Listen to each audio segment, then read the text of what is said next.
recording, and let me share yung ating pong lesson tonight kung saan tayo po tumigil last time.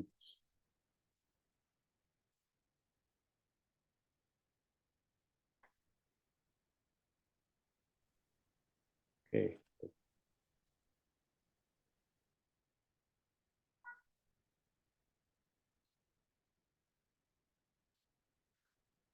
Okay. Praise the Lord. So, as what we are doing mga kapatid, no?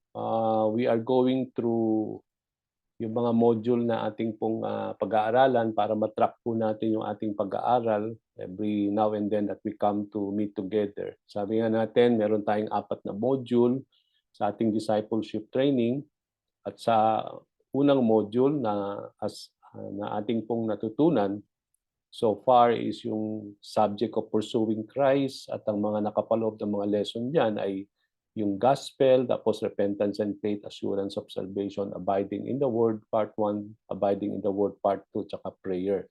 Okay, sa module 2, ang ating pong pag-aaralan dito sa ating pong subject about loving God is all about the attributes of God, part 1, attributes of God, part 2, delighting in God, obeying Jesus, overcoming temptation, walking by the Spirit.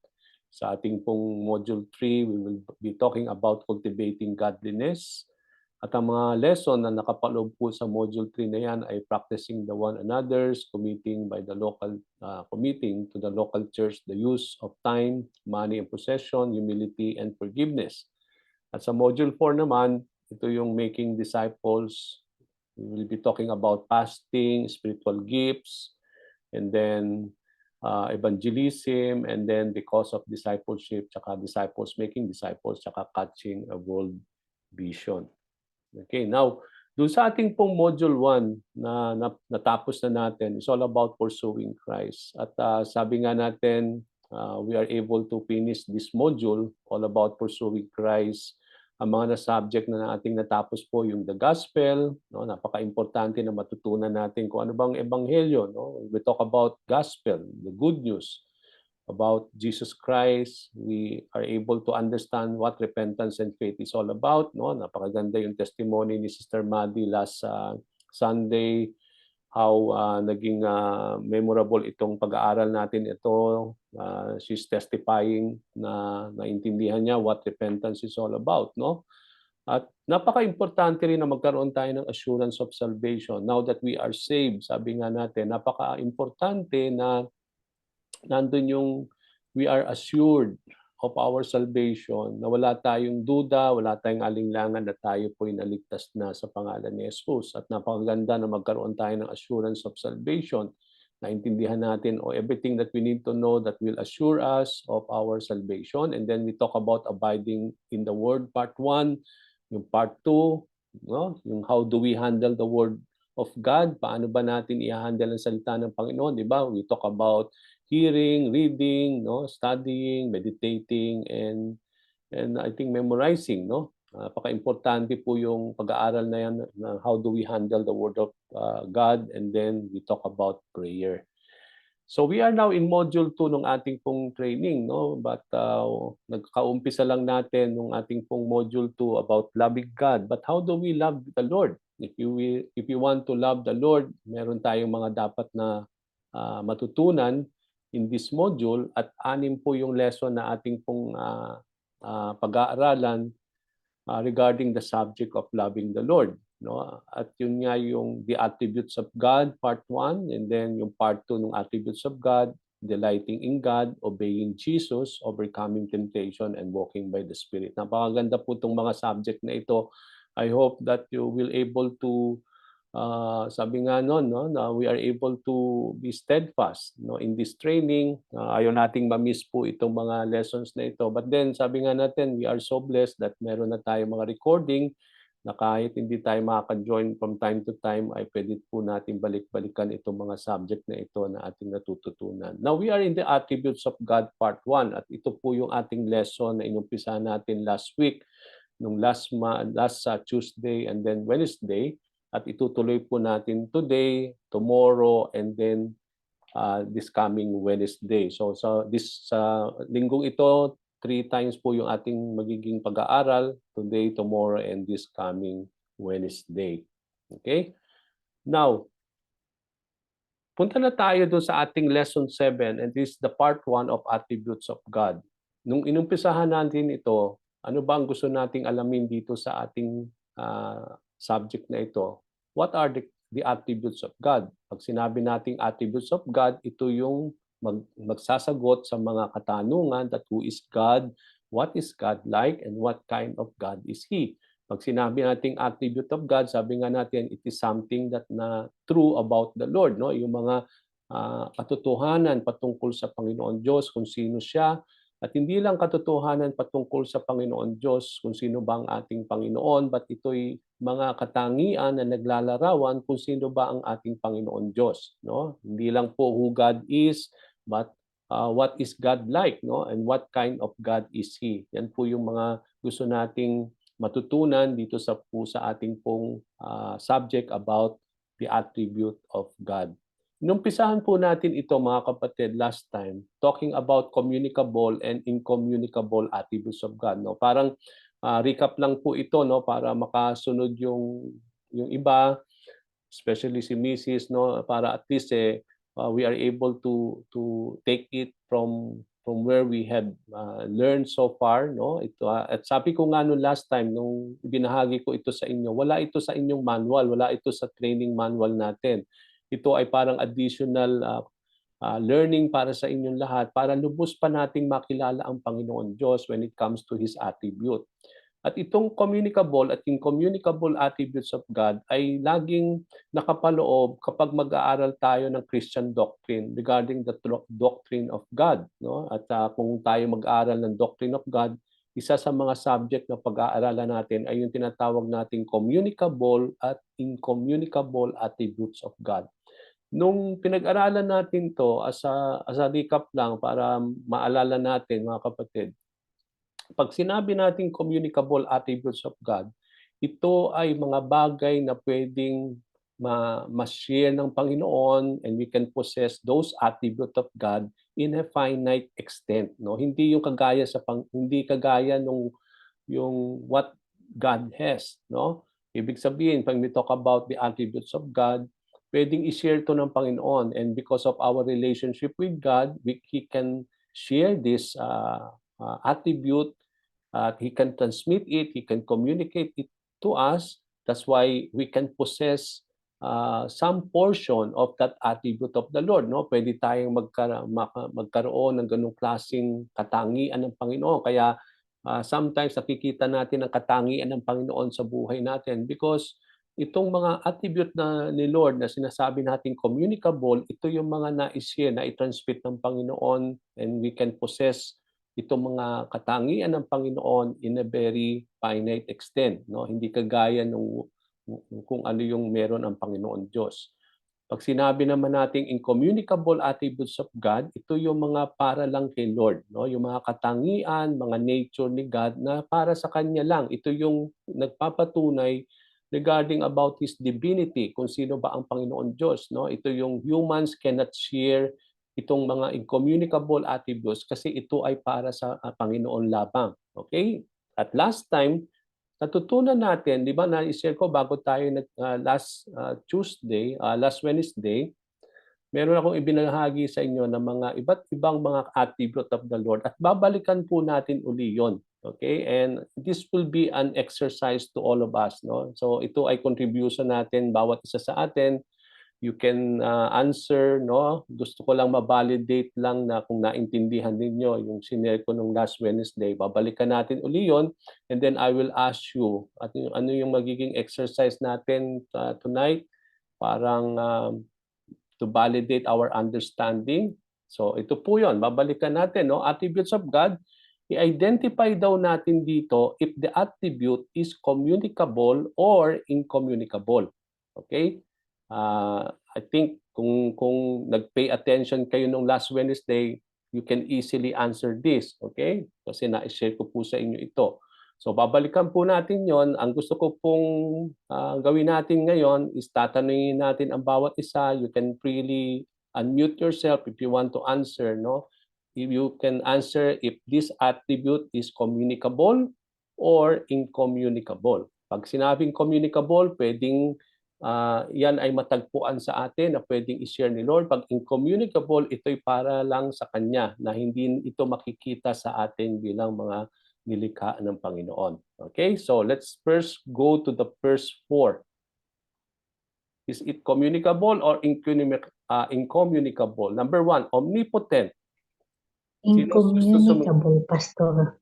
Okay, it is uncommunicable. It's because pag sinabi nating omnipotent, siya lang yon. We cannot be omnipotent, no? Because pag sinabi nating omnipotent, ang ibig sabihin noon, God is all powerful. No, it talks about the power of God, and that cannot be shared by God to us. No, we cannot be omnipotent. Pag sinabi nating omnipotent, He is only God, and because of that, He is all powerful God. No, so it is only for God. Now, what about omniscient?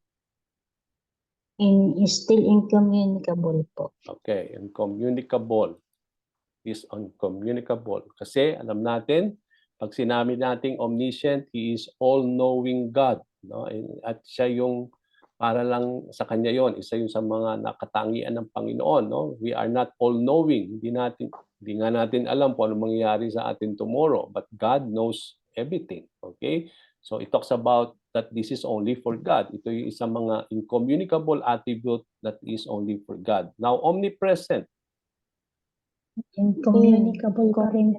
Okay, same thing, no? Incommunicable because He is everywhere. We cannot be here and then we are in Dubai, we are in Philippines. We cannot do that. No, it's only God who can do that. And that is what the nature of the Lord. He can be everywhere. He can be in all places at all times, no? Kung siya'y nandito ngayon sa Amman, nandun din siya sa aking misis sa Dubai, nandun din siya sa Philippines, sa ating mga pamilya doon. He can be everywhere in all places at all time, no? And that is what we call omnipresent. Now, eternal, what do we mean by that? Is it communicable? Incommunicable. Yes, okay. It is also incommunicable. It is only attributed to the Lord. It cannot be shared to us. No? It is only for the Lord. Okay? Now, let's go to the next 4. Just. Now, what do we mean by that? Communicable ba yan? Incommunicable? Communicable po. Ano? Communicable. Communicable. Okay? Okay. This because even though God is just, we can also be just, no? Kaya nga minsan, we can also share that kind of attribute into our lives, no? We can be honest, no? We can be somehow, but then yung pagiging just natin is not like the just when it comes to the Lord, when it comes to for Him being just, no? Although He is perfect in justice, but somehow meron tayong just also na characteristic, but not in a very perfect sense, no? Kagaya ng Panginoon. But it can be something that can be seen in us, no? Kaya communicable siya. Now, what about gracious? Is it communicable or incommunicable?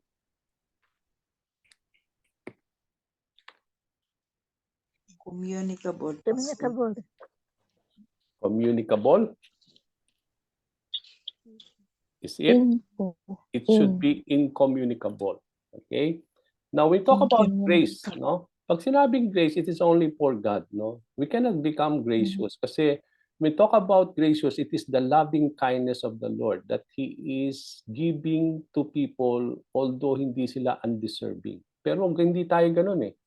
No, I don't think we are gracious enough to have that kind of attitude. Kaya nga, pag sinabi natin gracious Lord, it is only for God. No? Isa yan sa mga very natural attribute ng Panginoon that He is so gracious Lord. Now, what about merciful? Is it communicable, incommunicable? Incommunicable, Pastor. Incommunicable. Communicable. Incommunicable. Because we can also become merciful. No?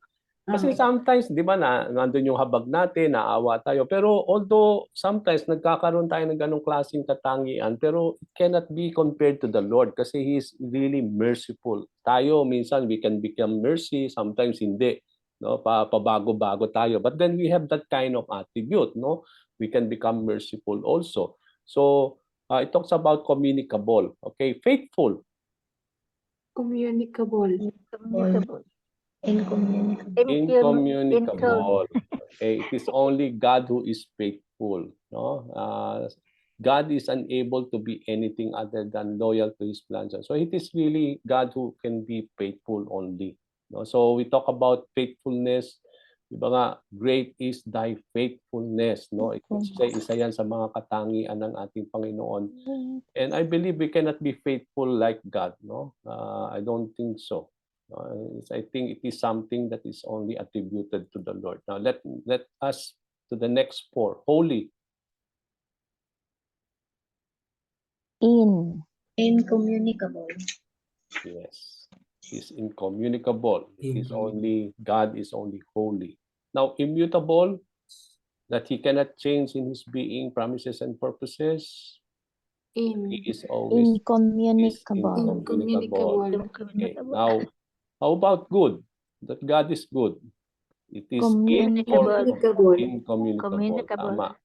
Sabi nga ni Jesus Christ, no one is good but God. No, there's no one good. Sabi ni Jesus Christ, only God is good. Now, loving. Communicable. Okay. True. Kasi we can love, no?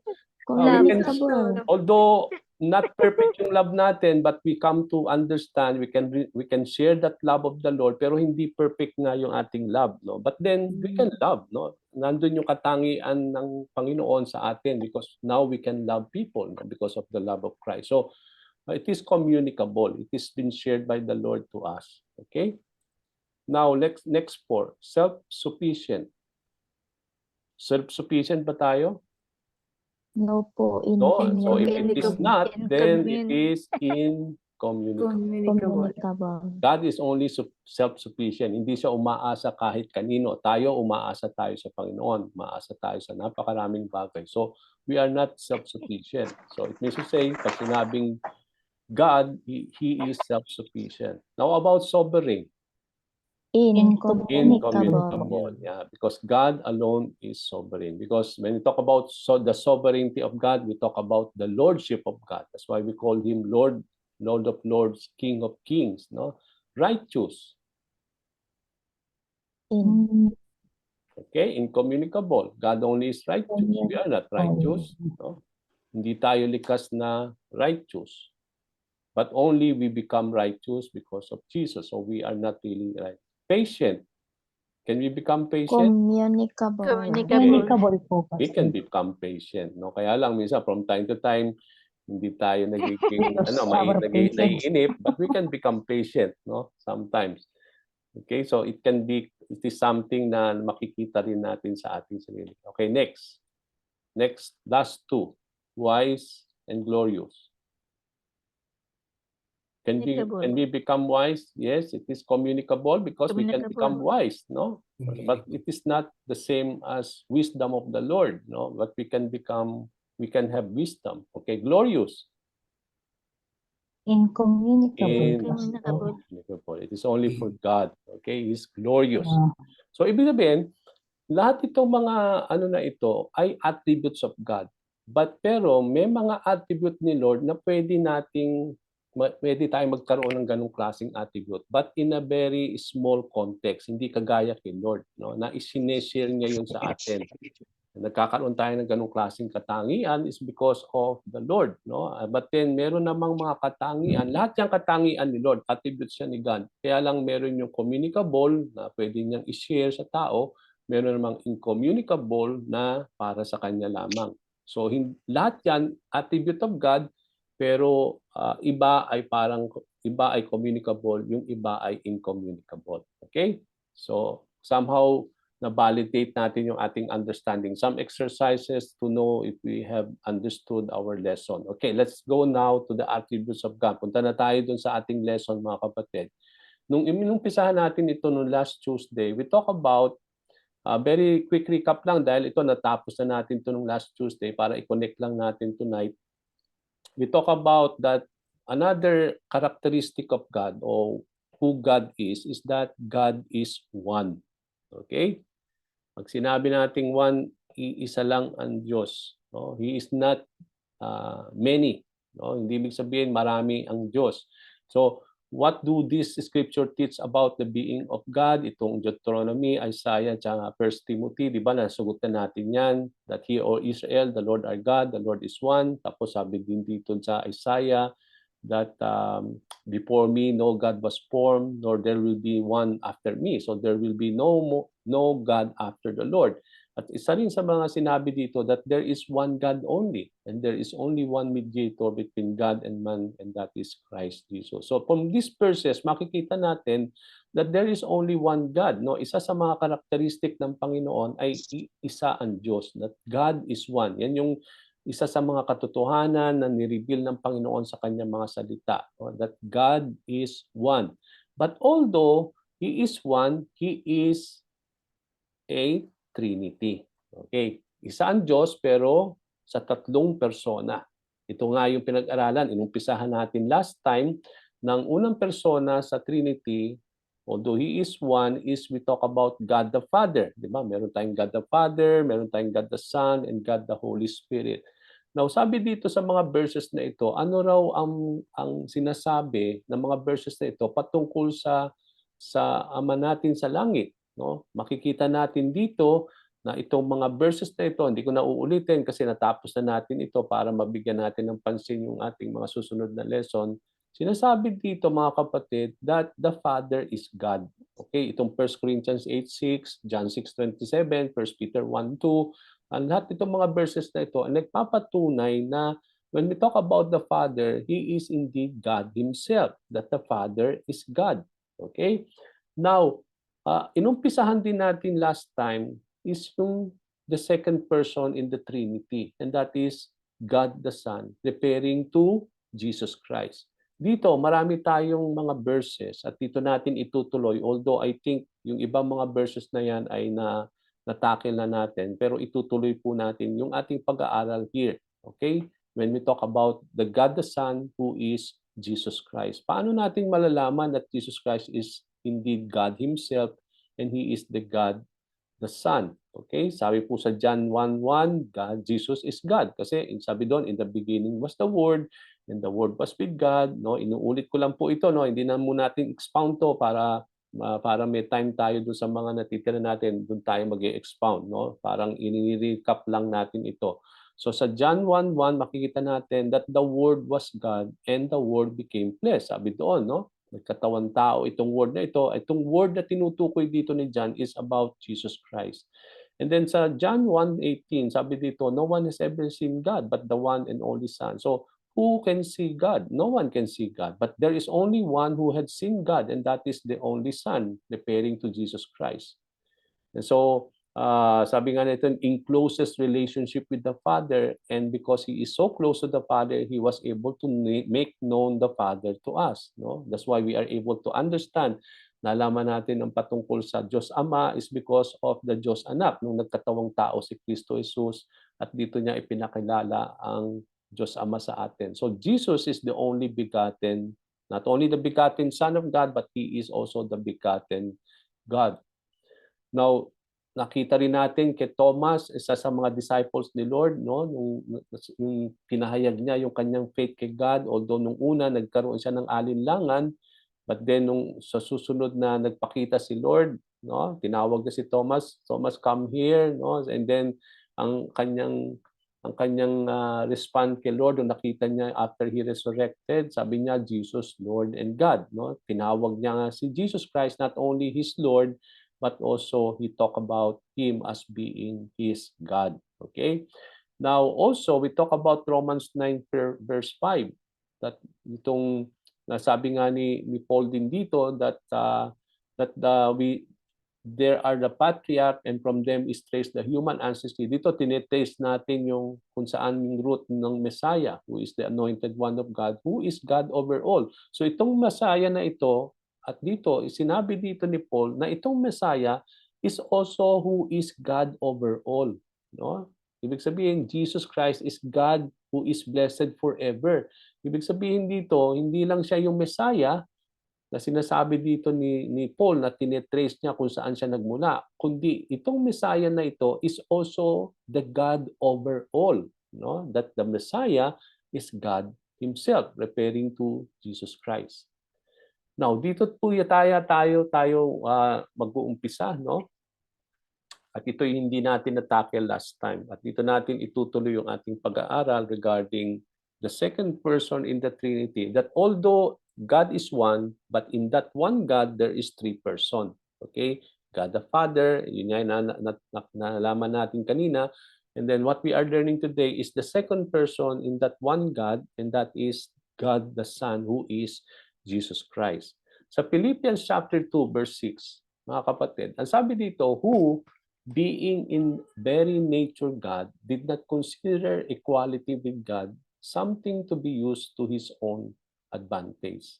Now, ano yung makikita ninyo dito sa verse na ito patungkol kay Jesus Christ who is the Son of God? No? Anong sagot ninyo dyan sa Philippians 2:6? Who is Jesus Christ in this passage in Philippians 2:6?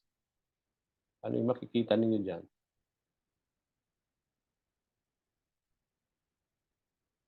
Okay?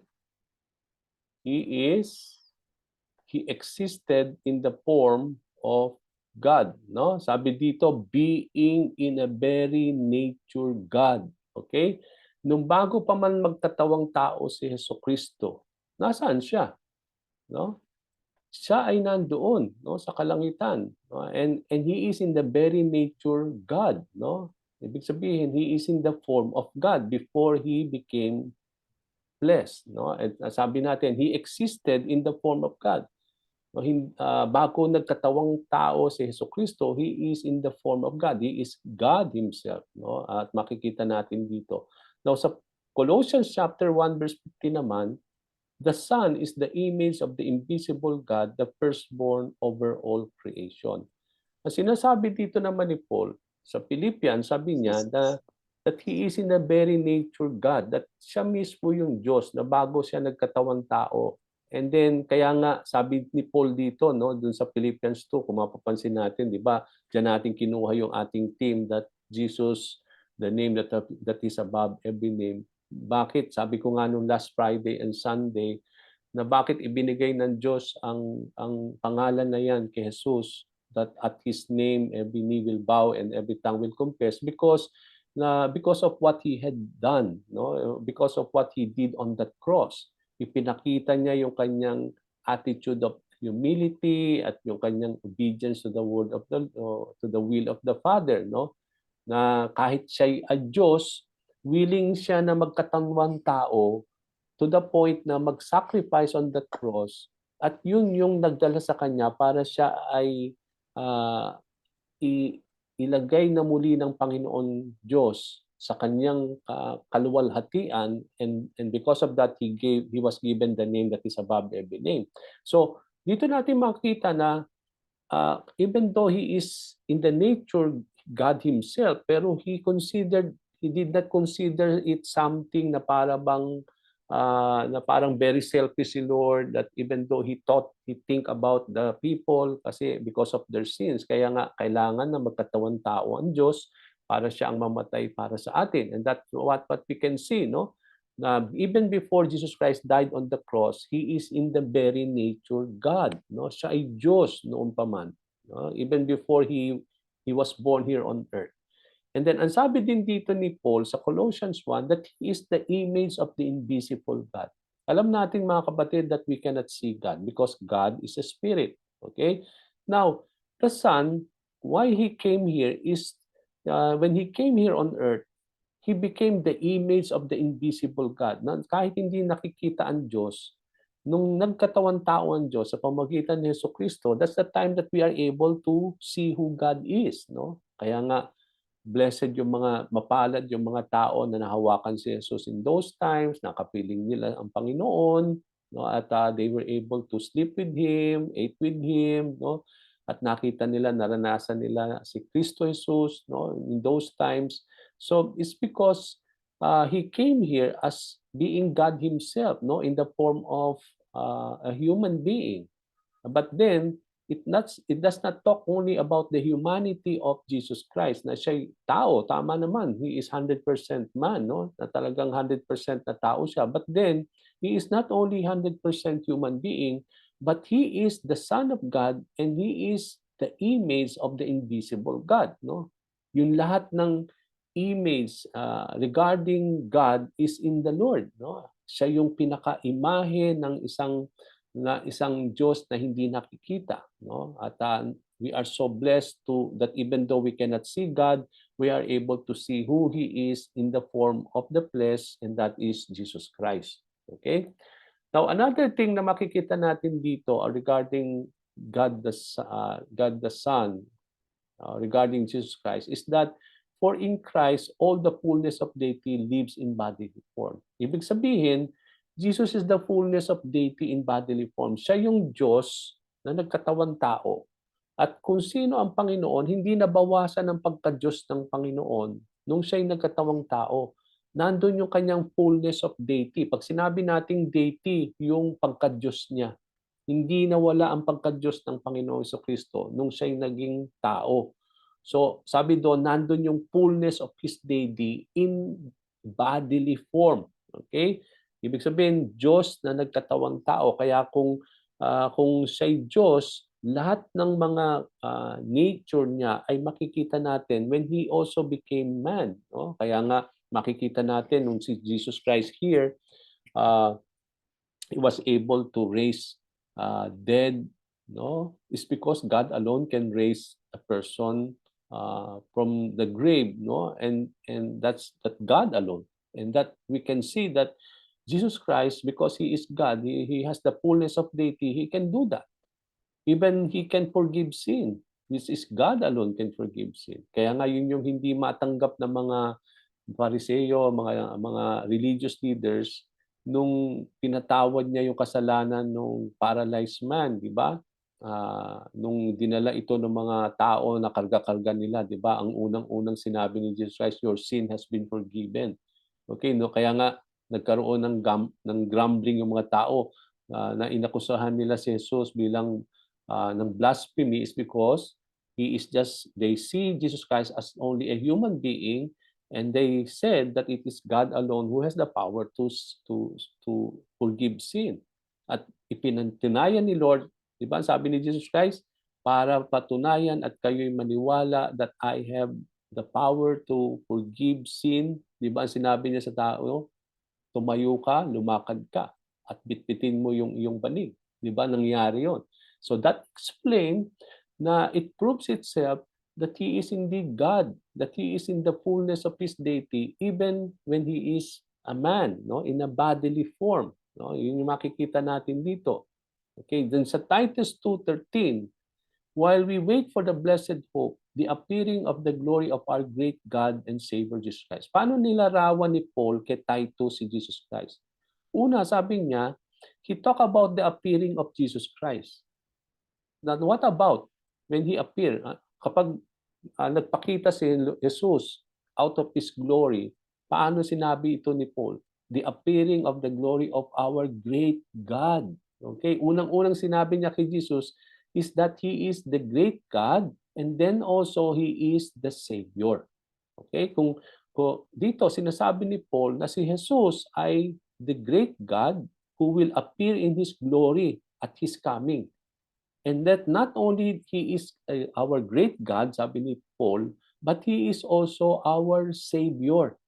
Okay, so dito makikita natin, no, that not only He possessed the fullness of deity in the bodily form, but also He is our great God. No? He is the great God, and that He is also our Savior.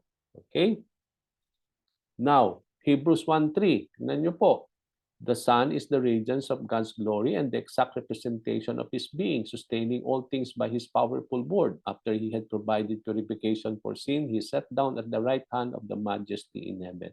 So ano sinasabi naman ng writer ng Hebrew dito? Na si Jesus Christ daw, who is the Son of the living God, or the God the Son, siya daw ay radiance of God's glory, that He is the radiance of God's glory. And in that, only that in the Lord, He is the exact representation of His being. Kung pagkasano, kung ito si Jesus, ang Diyos, yung exact representation ng Diyos ay makikita daw kay Jesucristo. No? Yun yung sinasabi dito ng writer ng Hebrew, that not only the radiance of God ay makikita sa kay Jesus Christ, but also yung kanyang exact representation of His being, the nature of God, ay nakikita kay Jesus, no? Yung kanyang exact representation of who God is. At tingnan niyo po dito, that He is not only the radiance of God's glory, hindi lang siya yung exact representation of God when it comes to His nature, but at the same time, makikita natin that He sustains all things by His powerful word. Okay? If He is not God, kung si Jesus ay hindi Diyos, how is possible for Him to sustain yung lahat ng create by His word? Okay? So it means to say, not only He has the power to create things, di ba? Alam natin, God created all things. But when He created all things, He also sustained all His created things by the power of His word. Okay? Di ba? Sabi nga natin, napaka powerful ang salita ng Panginoon. Sabi nga sa book of Genesis, let there be light, no? And then there is light. Kapag sinabi ni Lord na let there be like this, no? Ganun ka-powerful ang salita ng Panginoon, and it is being done, no? Let there be light, let there be moon, let there be sun, no? And then there is the sun and there's the moon. So ganun ka-powerful yung sinasabi ni Lord. But not only makikita natin yung kapangyarihan ng kanyang salita when He created, but He is also sustaining all things na create niya by the power of His word. Okay? And then, sabi dito, after He provided purification for sin, di ba, nung siya namatay sa krus ng Kalbaryo para linisin ng ating mga kasalanan, siya nagbalik na muli sa kalangitan, no? And then He sat down at the right hand of the Majesty in heaven. Okay? Now, gusto po pong linawin ito, mga kapatid, that Jesus Christ sat down at the right hand of the Majesty. Sometimes yung mga Bible says there that He sat down on the right hand of God. Dito, di ba sabi natin, Diyos ay iisa. Ngayon, kung pupunta tayo sa langit, ang tanong ko sa inyo, 3 trono ba ang makikita ninyo? O 1 trono lang? Who wants to answer this? 1 trono lang. 1 trono lang. Bakit 1 trono lang? Kasi isa lang ang Diyos. Isang Diyos na nagtatawag na 3 persona. Okay. So, there's pag sinabi nating Trinity, hindi ibig sabihin 3 God. But it is 1 God. Kaya kapag makikita natin ang trono ng Diyos sa kanyang kaluwalhatian, hindi 3 trono. This is only 1 throne. At sinong nakaupo dun sa throne na yon? It is Jesus Christ. No? Nakita ninyo, He sat down at the right hand. Now, pag sinabing right hand of the Majesty in heaven, hindi ibig sabihin na ito si the Father, nasa kanang bahagi si Jesus Christ, nasa kaliwa yung Holy Spirit. No? Hindi yun ang ibig sabihin. Pag sinabi nating right hand, ito yung a place of glory. Hindi siya literal. Tayo pag sinabi nating right hand, yung nasa kanang bahagi, di ba? Yun ang ibig sabihin. Kunin mo yan, yung nasa kanang bahagi ko, di ba? Yun ang ibig sabihin. Oh, okay, fall in line on my right hand, di ba? Yun ang ibig sabihin natin nun. Pag sinabi sa Bible right hand, and it talks about God, hindi ito literal. Ito'y kanyang glory. No? Yung pag sinabing right hand, it can be power, it can be the glory of the Lord. Kaya pag sinabing the right hand of the Majesty in heaven, it talks about the majestic glory of the Lord, no, who is sitting in that throne. No? And that is what right hand of the Majesty says. So nung nung pumanik na muli ang Panginoong Hesukristo sa kalangitan, sabi doon, siya'y naupo sa kanyang trono ng kanyang kaluwalhatian. Yun ang ibig sabihin nun. Okay? Hindi makikita na tatlong throne at yung throne niya nasa kanang bahagi ng Diyos Ama. Hindi yun po yung sinasabi doon. Okay? Para magkaroon tayo ng proper understanding. So, Jesus is the radiance of God's glory. Kasi sabi doon, di ba sabi nga natin, He is the exact representation of His nature. Siya yung radiance of God's glory. Kaya kung makikita natin, because He is, bakit siya ang makikita natin? Tanong ko, bakit si Jesus ang makikita niyong nakaupo?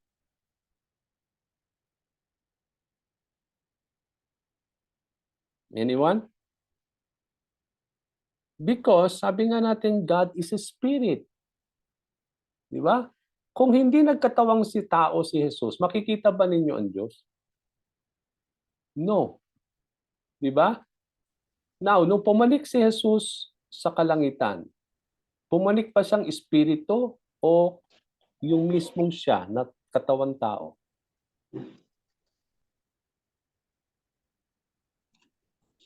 Test ko nga yung inyong mga understanding. Sige nga. Nung pumanik si Jesus after resurrection, pumanik ba siyang espiritu at babalik siyang espiritu o pumanik siya na who He is, Siya the po. bodily form, and then He will be Siya po, tao po. Sige, Sister Celia? Yung body po niya, Okay. siya po. Okay, so mismong siya. Di ba, natatandaan niyo yung passage na nung habang tumataas na si Lord, tinitingnan siya ng mga disciples. Nakikita nila na hindi siya espiritu na biglang nawala, no, nung He ascended into heaven. Pero unti-unti siyang pumapanik sa kalangitan at appear ang anghel. Why are you looking unto Jesus? Di ba sabi niya? He will be coming back the way you see Him. So, ibig sabihin, kung paano natin nakita ang Panginoon nung siya'y pumanik sa kalangitan, ganun din ang kanyang pagbalik.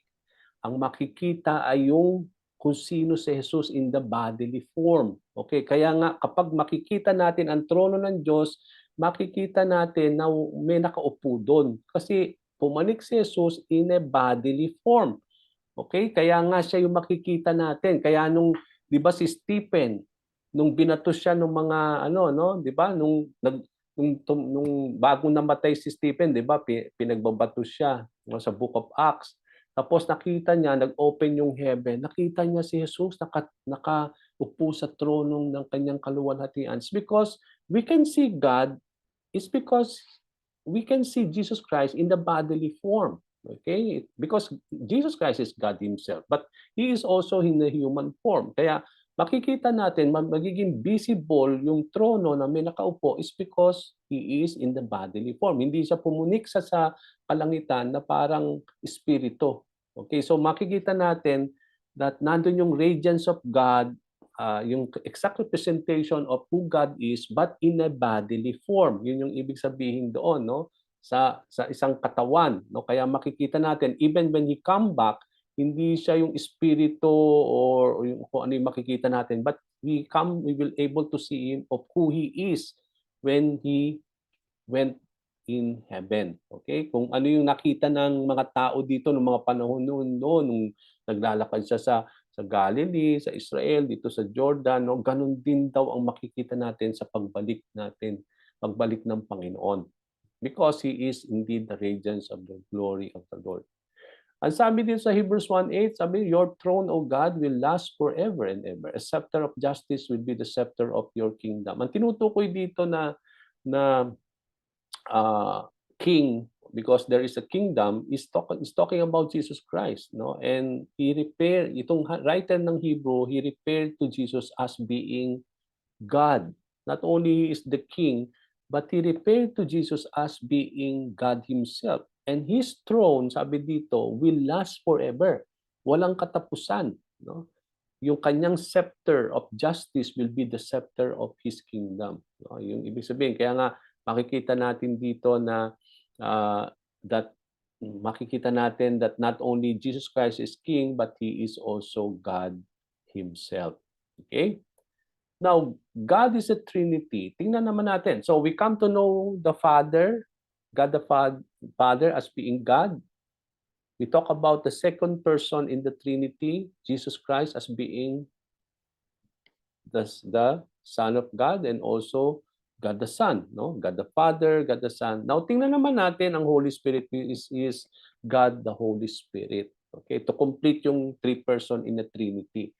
Binigyan tayo po ng tatlong passages here to talk about the Holy Spirit to prove that that the Holy Spirit is indeed the third person in the Trinity, and also He is God Himself.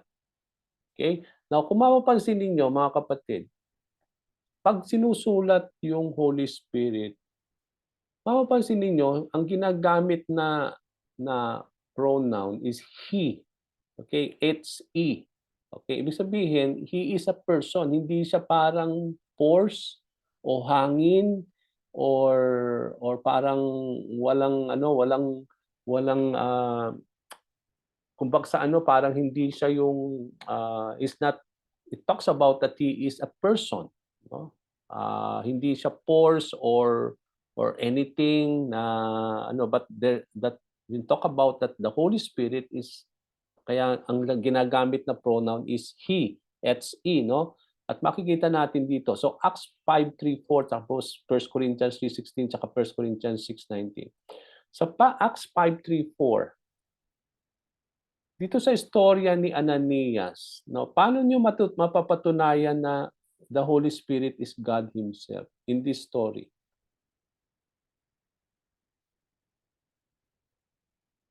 Ganun niyo yung istorya ni Ananias. Okay? Anyone who knows this story in Acts 5:3-4 regarding the Holy Spirit as being God Himself? Or He is the Spirit of God? Walang nakakaalam? Okay, let me just help you. Okay? Now, alam natin po si Ananias at si Sapphira sa Acts chapter 5.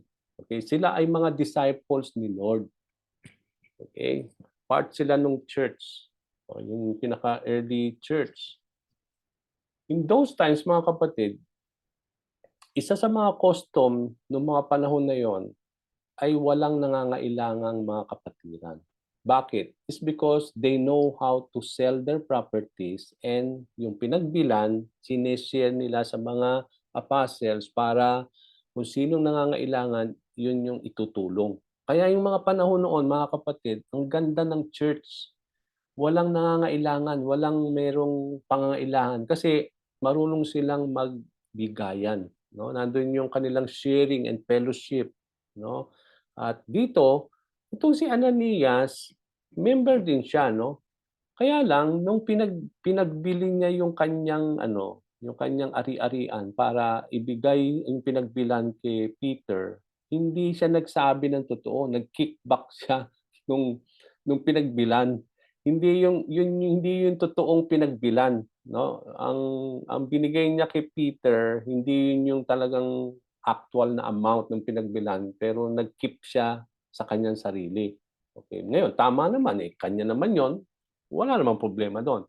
Kaya lang ang mali dito is that nagsinungaling siya. Kaya mapapansin niyo dito, mga kapatid, isa sa mga great sin na nakapaloob that who will not enter the kingdom of God, alam niyo, yung mga liars. God hate liars. Dito makikita niyo, no? He lied. Ibig sabihin, may karapatan naman siya na ibigay lang yung gusto niyang ibigay. Okay? Kasi kanya naman yun Kunyari, ikaw yung may-ari ng lupa, binenta mo, okay? Sa'yo naman yun Ngayon, kung gusto mo ibigay sa church yung kalahati, ikip mo pa rin yung kalahati, wala namang problema yun dahil sa'yo yun, di ba?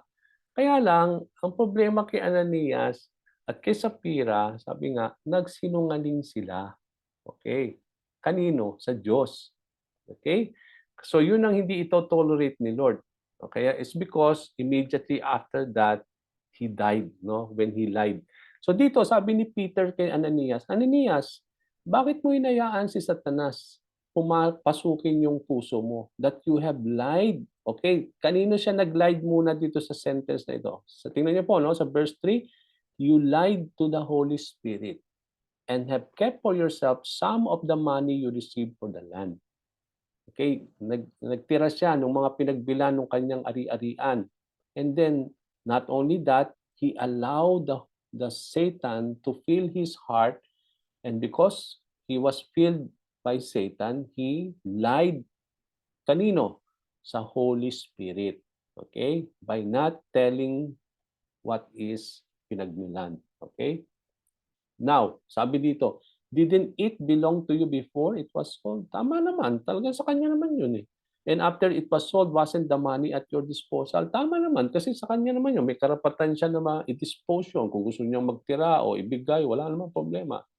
Kaya lang, ang problema dito, hindi yun.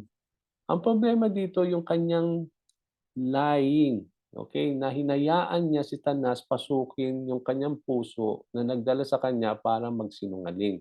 Kaya sometimes, mga kapatid, yung pagsisinungaling, we are allowing Satan to penetrate our heart. Kaya we need to be careful about it, mga kapatid. Kaya hindi tayo dapat likas na nagsisinungaling. Kasi we are, sabi doon, speak the truth out of love. No? We are people of truth.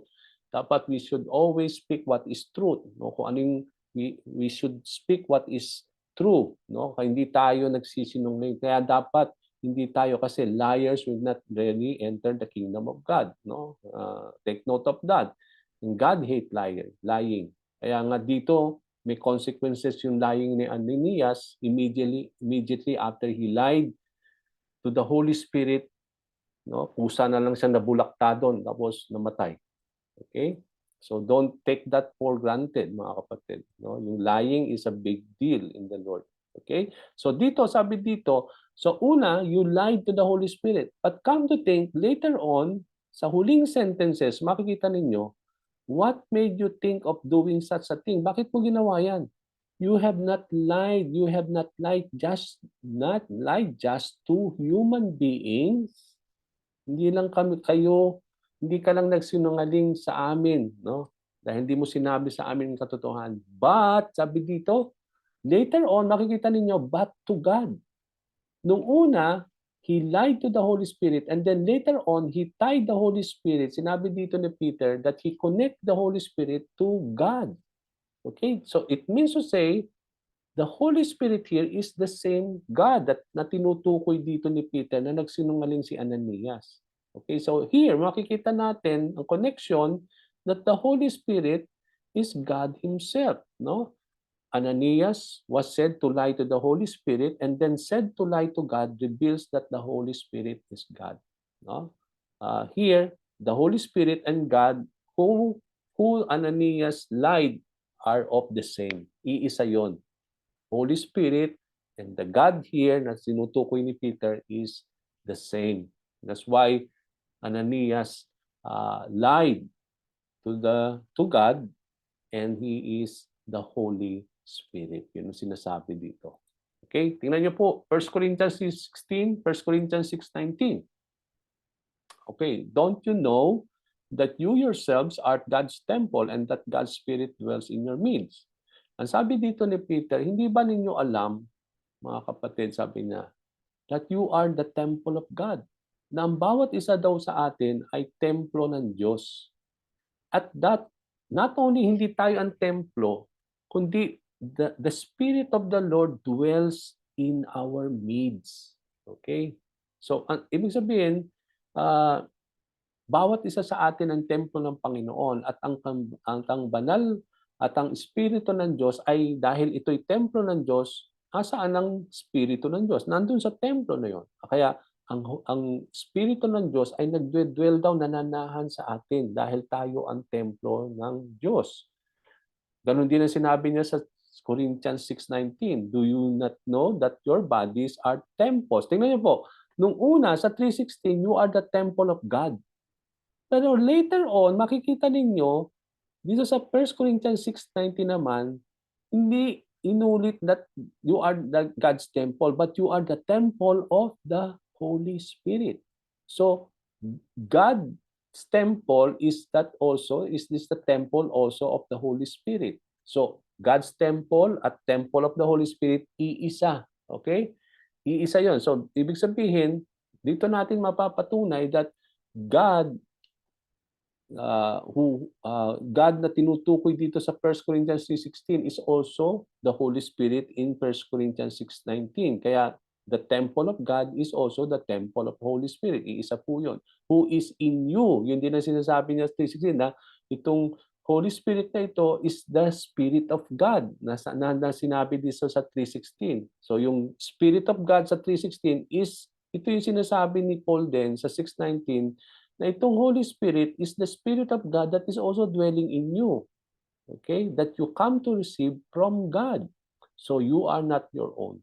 So dito makikita natin, what does this tells us? It tells us that because the church is both the temple of God and the temple of the Holy Spirit, then the Holy Spirit is God. Bawat isa sa atin ay templo ng Panginoon, no? So yung buong simbahan, dahil bawat isa sa atin ay member ng simbahan, so bawat isa sa atin at ang buong simbahan ay templo ng Diyos. Hindi lang ito templo ng Diyos, kundi ito ay templo ng banal na Espiritu. So God and the Holy Spirit here is one, no?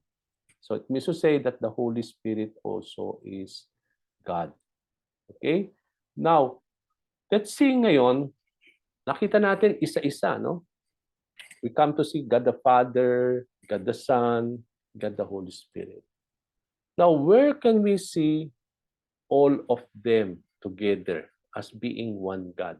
Makikita natin yan sa Matthew 28:19. Okay? Itong Trinity, isa sa mga verses na nagpapatunay that there is Trinity, that there is three persons in one God, itong Matthew 28:19. Ano ba yung Matthew 28:19? Di ba ito yung Great Commission?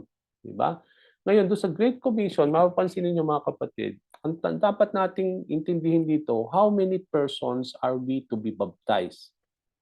Ilang person daw na tinutukoy dito sa Matthew 20:18 na doon tayo ibabaptize. So this coming Sunday, magkakaroon tayo ng baptism, no? Napakagandang matutunan ito. Ngayon, when you are baptized this coming Sunday, how many persons na kayo ay nabaptize into? Now, another thing that we need to understand, how many names are we to be baptized into? Okay? How many person and then how many names? Okay, now let's see Matthew 28:19. Ang sabi doon, mapapansin niyo, therefore go and make disciples of all nations. And then here comes baptism. Now, one thing that is so necessary for you to become a disciple of the Lord is for you to be baptized. Okay, kaya hindi magiging kompleto yung ating pong process for you to become a disciple of the Lord kung hindi ka pa mabaptize. Ngayon, ito pong baptism, mga kapatid, explain ko po yan this coming Sunday doon sa ating mga magbapabaptize. Hindi ito yung para bang kailangang there's a perfect time for it. Hindi kayo pinipwersa ng pastor, hindi kayo pinipwersa na magpabaptize. But it is your own personal decision as God is leading you. Kasi dapat maintindihan mo ang essence noon. Hindi yung para bang ritual lang yon na gusto mong magpapabaptize pero hindi mo alam kung ano ba yung baptism. Okay? Ano bang ibig sabihin pag nabaptize ka na?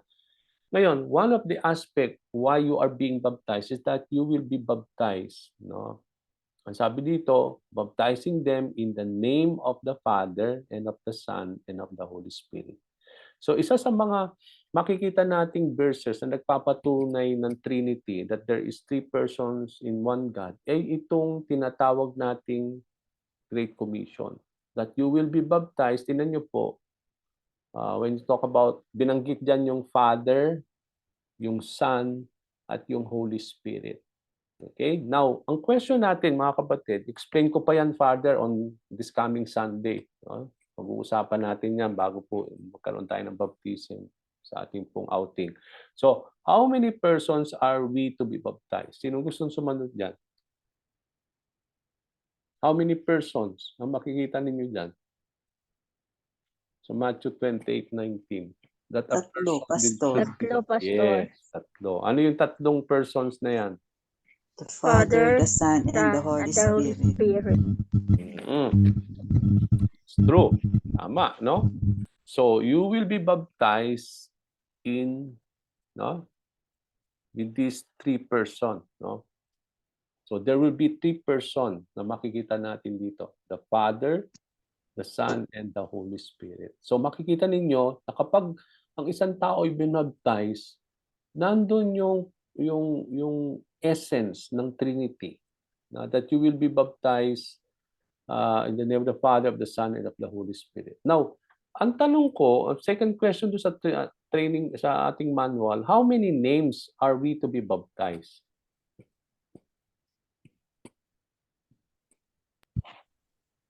Ano? One. One lang. Okay, three person but only one name. Tingnan niyo po, no? In the name. Tingnan niyo po dito, no? Doon sa cursor ko, no? Sabi dito, baptizing them in the name. Itong name hindi plural, hindi siya may S. Hindi sinabi dito baptizing them in the names, no? Hindi siya names. Pag sinabing names, ibig sabihin tatlong God 'yan, no? But this does not mean three gods, but three persons in one God. Okay, but when you are baptized, you will be baptized in the name, hindi names. Okay, name lang. No, singular, yun nga, singular, isang name lang. And what is that name? The Father, the Son, and the Holy Spirit. Dito makikita ninyo that there is one God, but there is three persons in that one God. Okay, kaya nga hindi names, it is only name. No, the name of the Father and of the Son and the Holy Spirit. Okay? Another thing is that makikita natin, talking about the Trinity here, mga kapatid, no, na isa sa mga verses din na makikita natin yung tatlo in these verses. Kanina isa-isa eh. Ngayon, hindi lang do sa Great Commission sa Matthew 28:19 natin makikita yung Trinity. Dito rin sa 2 Corinthians 13:14, no? Ito yung benediction, di ba? Kung very familiar kayo sa benediction, makikita ninyo naman ninyo yan, no? So which person is mentioned first in this verse? Tingnan natin yung verse mamaya. Sino yung unang minention muna, no, na person sa Trinity? Ngayon, would it be right, nararapat daw ba na i-mention si Jesus bilang Son at yung Holy Spirit dun sa benediction na yan, parang equal with God the Father, no? Tingnan natin yon. Tingnan muna natin yung 2 Corinthians 13:14. Okay, sabi dito, ang sabi sa benediction, may the grace of the Lord Jesus Christ, the love of God, and the fellowship of the Holy Spirit be with you all. So ito yung benediction na binibigay ng Panginoon, no? At kaya minsan sa mga church, kung mag-benediction na yung pastor, ito yung binabanggit, no? Nire-release niya yung blessing, the grace of the Lord Jesus Christ, the love of the Father, and the fellowship of the Holy Spirit be with you all. Okay? Now, which person is mentioned first in this benediction? Jesus Christ. Okay? Ano yung unang na binanggit dyan na person? Lord, this one. Okay. Jesus Christ. The grace of the Lord Jesus Christ. So, ang unang-unang binanggit si Jesus Christ, no? At ang binanggit dito, indicating, ngayon, come to think of this, the Lord Jesus Christ, no? Ito'y nag-i-indicate, ito'y nagpapatunay that He is no less equal than God the Father. Okay? Kung itong tatlong persona na ito ay parang merong rank, okay? Sinabi nating God the Father, nandito si God the Father, nandito si God the Son, nandito si God the Holy Spirit. Walang ganoon.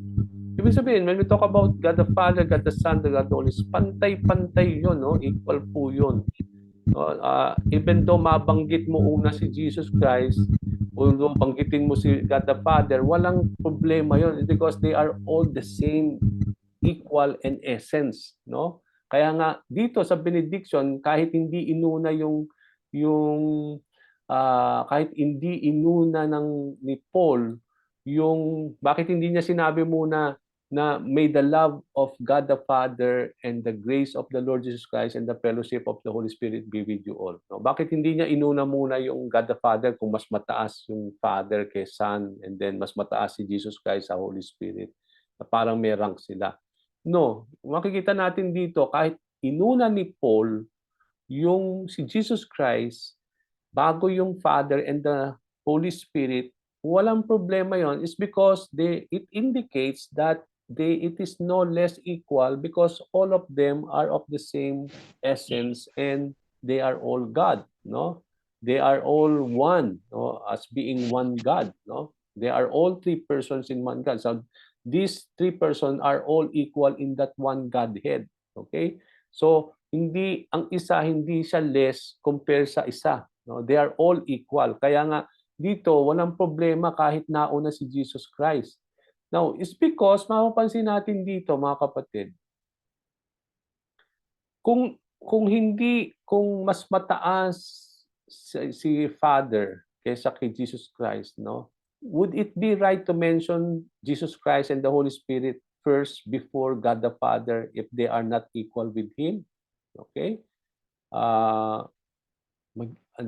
Would it be right to mention the Son, the Holy Spirit in the benediction like the Father if they are not equal at all? Pwede bang mangyari yun? Kunyari, hindi sila pare-parehas. Pwede bang mauna muna si Jesus Christ at ang Holy Spirit? Kunyari, si God the Father ang mas mauna o hindi sila equal lahat at mas higit ang Father. Do you think kailangan okay lang na mauna si Jesus Christ kaysa sa Father? Ano tingin nyo?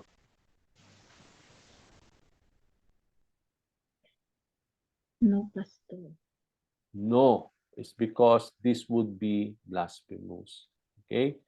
So, hindi pwedeng i-include si Jesus Christ sa benediction kung hindi siya Diyos.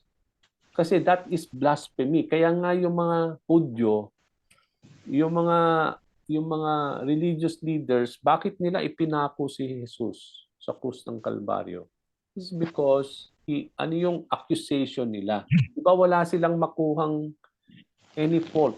Even Pontius Pilate, wala silang makitang wrong kay Jesus Christ, no? For him to die on the cross. Pero iisa lang ang accusation ng mga Hudyo that is worthy for him to put into death. At ano yun? Blasphemy. Okay. Ang blasphemy is that he is claiming to be God himself. Na sa kanila, yung mga religious leaders, sa kanila, tao lang si Jesus Christ o siya'y propeta o guro, pero hindi siya Diyos. Pero Jesus Christ is claiming that he is God. That's why he is accusing him as being blasphemy. Blasphemy, pag sinabi nating isang tao na nagkiklaim na siya ay Diyos, no? Na kinukumpare niya yung kanyang sarili at ipinapantay sa Diyos. So that is blasphemous. So that is blasphemy. Now, come to think kung si Jesus ay hindi Diyos. Do you think papayag ang Diyos Ama na i-include si Jesucristo dito sa benediction na ito na hindi naman pala siya Diyos? That is blasphemy, no? But then, it is not blasphemy because even though sabi nga natin, maunay diyan yung kahit sino din sa three person in one God, although unahin man yung Holy Spirit before Father and Jesus, although mauna ang Father before Jesus and Holy Spirit, or mauna si Jesus Christ o kay Father and Holy Spirit, walang problema yun because they are not of rank. They are all of the same essence and all equal in that Godhead. No? These three persons are all distinct and they are all equal with one another in power, in glory, in essence. No? Kaya nga, mapapansin natin dito. Okay? So makikita natin, pagdating kay Jesus Christ, ang isa sa attribute na nakapaloob kay God the Son, yung kanyang grace. No? Kaya nga ang banggit ni Jesus Christ, ni Paul dito, the grace of the Lord Jesus. Isa sa mga katangian ni Jesus Christ ay yung kanyang grace. When you talk about God the Father, yun naman yung kanyang love. Diba? For God so loved, the Father loved the world so much that He gave His Son. No? Yung kanyang pagmamahal naman. Yung Holy Spirit naman, yung fellowship ng Diyos sa bawat isa sa atin, yun yung Espiritu ng Diyos na nanahan, kaya nagkakaroon tayo ng fellowship sa isa't isa, no? So, when talk about the Jesus Christ, one of the attribute na makikita ninyo dyan, yung grace niya, di ba? Nakita natin graciousness o yung grace o yung gracious na attribute na pinag-aralan natin dito. It is all about, isa yan sa mga attribute ni God, no? Yung grace. And that is attributed to Jesus Christ. Yung ganin din yung kanyang love, no? Love is an attribute of God that it is being declared to the Father. Yung fellowship naman of God is attributed to the Holy Spirit because it is through the Holy Spirit that we are able to have fellowship with one another. Okay? Now we are already 10:58, no? I don't want us to exceed with our time. Siguro titigil na tayo dito. And not unless meron po kayong mga questions before I pray. Let me just stop this. So we are now, we will continue tomorrow where we stop, no? At dito tayo nag-stop dito sa benediction, dito sa 2 Corinthians 13:14, and then tuloy na lang po natin tomorrow night. Okay? Anything else that you want to add or anything, any questions that you want to raise before I close in prayer? If not, then I will just stop the recording and then let's proceed into closing prayer. Okay, na naman, no? Malinaw naman. Okay, so let me stop this, the recording, and let me pray